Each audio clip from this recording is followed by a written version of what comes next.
Hi guys, this is the Advisor and welcome back to my channel. Today I have a very sad case. This is a case where a young man is between a rock and a hard place. And first of all, I need to explain how this news reached me. This young man, he was in a situation and he told his girlfriend, he's 17 years old, and I'll refer to him as KC. Now, KC found himself in an extremely difficult situation, didn't know where to turn, and his back was against the wall, and he told his girlfriend. Now, his girlfriend didn't know where to turn either, so she confided in a Jamaican lady who happened to be a good friend of mine. And this Jamaican lady referred her to me and gave her my number to give KC, who is her boyfriend, who is the one in the problem. Now, he spoke to me. Now, here is what I learned from KC. He says that his problem began when one of his friends was involved in a shooting. One of his friends, guy that he hung out with, shot somebody and needed an alibi.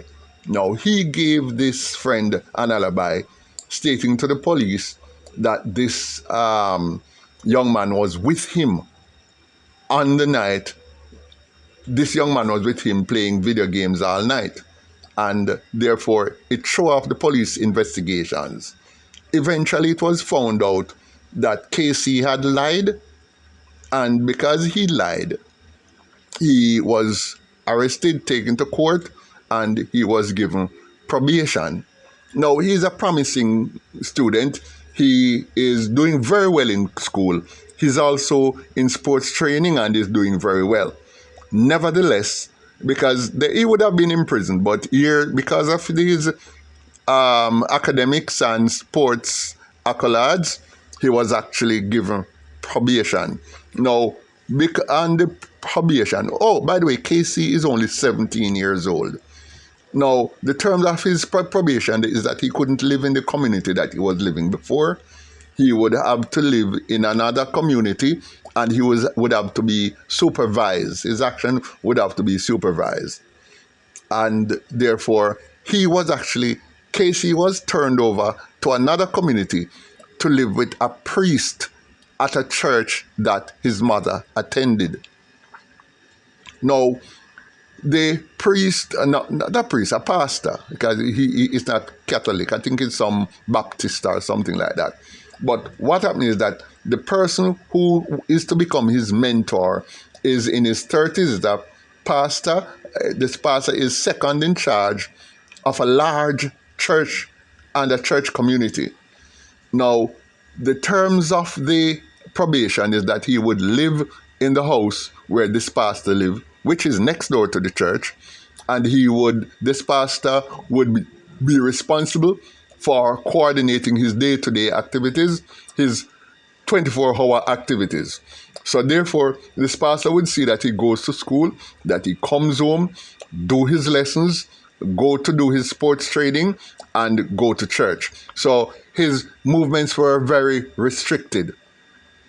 Now, under the terms, if he complete that over a period of time, then the probation would be lifted and he would be free and would not have a criminal record. I think there was some basis, I don't know, in that state where if he complete those stipulations, they would not blemish his record and he would still be free because he's underage. He's only 17. So he decided to go with it. Anyway, it so happens that he was doing the terms of the he was fulfilling the terms of the probation, living in the man's house. He eats, sleeps there, and everything. Now, what seemed to have happened is that one night he was sleeping on his side with his face turned to the wall, and he felt somebody come in and lay down on the bed beside him. He say the person seemed to be without clothes, and the person lay down and hugged him in a spoon fashion, threw the foot over him, threw his hands around him in an embrace, rest his head against his, and held him in an embrace.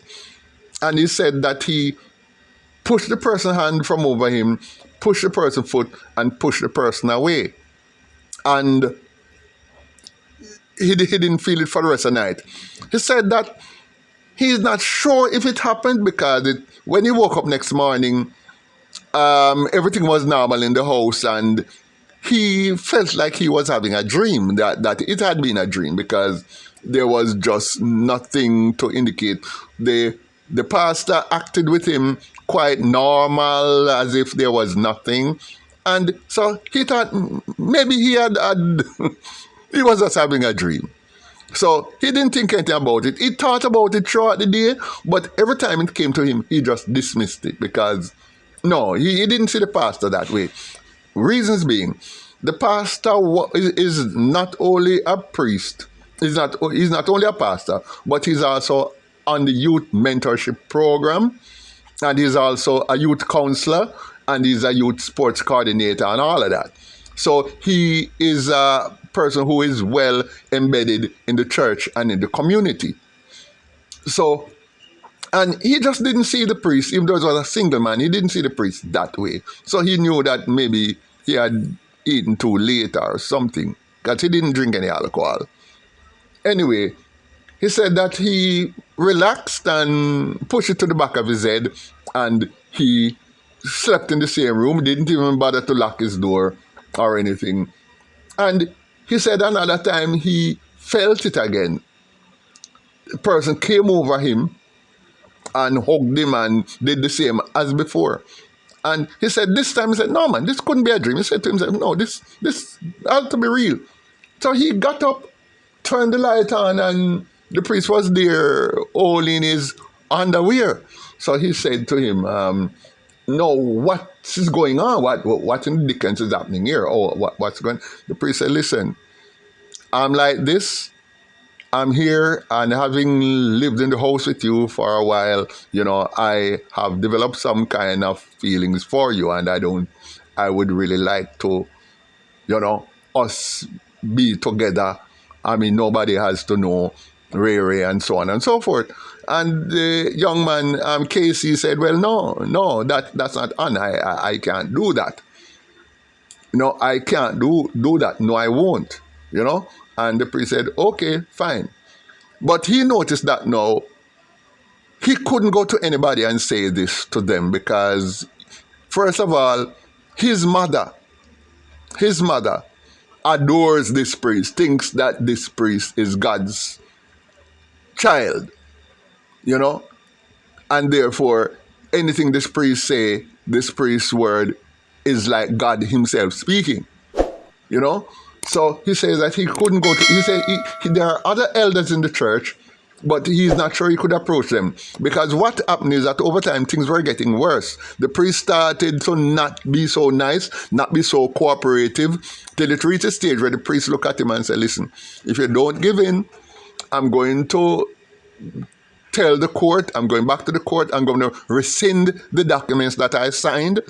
And having rescinded those documents, you're going to end up in jail, you're going to end up with a criminal record, and your sports career will be gone, and you might not be, you will not be able to finish school and finish your lessons and get your qualifications. You have a lot hanging on this.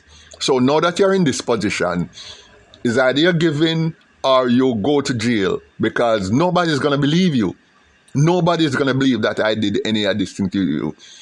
And he said it's true. Casey said to me, listen, this is true, and here is why it is true. Remember that the history that where I'm coming from, I had told lies to law enforcement. I have a history where I told a blatant lie to give a friend an alibi. And now, if this happens, anybody is going to be skeptical because I'm seen now as a liar. Now, they are not going to take the word of a recalcitrant like me over the word of a priest who is doing so much good in his community, a community that in which everybody looks up to him. So he didn't know what to do, and he says he don't know. He doesn't know where to turn. So he's desperate because his life is a total mess. So I said to him, well, look. Basically, you have read the situation right. Nobody is going to believe you. Remember, from the beginning, you yourself did not want to believe that this was happening to you, even though it happened to you. You force yourself to believe that it wasn't happening. You not only force yourself, but you place yourself back in the same dangerous situation because you were in denial. Now, if this can happen to you, what do you think his very ardent and devoted church members are going to do? 99% of them are going to be against you, because that is how it goes in church. Once they capture your mind, you will never ever escape. You cannot escape to think for yourself or think that these priests are doing all the things that they are doing. So you are in a very difficult situation. So here I said to him, here's what you got to do. You're going to tell the priest, listen, I just need some time to think about this. Give me 2 weeks, 3 weeks, as the case may be. Take that time and tell him that you just need time to just think it through. That's all you're asking. Give me some time. Just give me some time. And I'm sure he'll grant you some time. Give him maybe 2 or 3 weeks. Enough time for you to go on eBay or Amazon, wherever, and get yourself a secret camera. A camera that looks like a can of deodorant, or looks like a tin of toothpaste, or shaving cream, or a pen, whatever. But get a spy camera. Put it either in the bulb or in the socket or somewhere that it is strategically placed. It can look like a box of Kleenex, but set it strategically and have it to run all night, and then capture him doing this to you. Capture him doing it. And then what you need to also do after you push him off you, what you're going to do is to have a conversation with him. Turn on the voice recorder on your phone, have it in your pocket, in your top pocket, breast pocket, wherever, where you can hear both. And one morning when you're in the kitchen fixing breakfast, you bring up the conversation with him and have him tell you what he expects of you and what he would do just in case if you decide not to comply.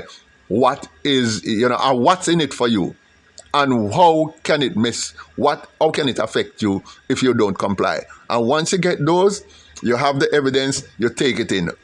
Do that, and do that fast. Because this man, we don't know how many. You're underage, you're under 18, which means this man is a pedophile. And we don't know how many other boys in the church he has been playing with or has played with. And we have kept it secret because nobody is going to believe that their priest is decadent. Nobody ever believes that.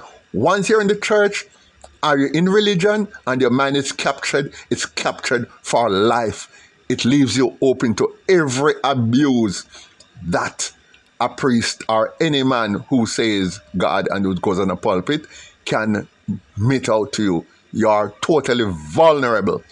All right? So do that, and once you do that, you will be fine.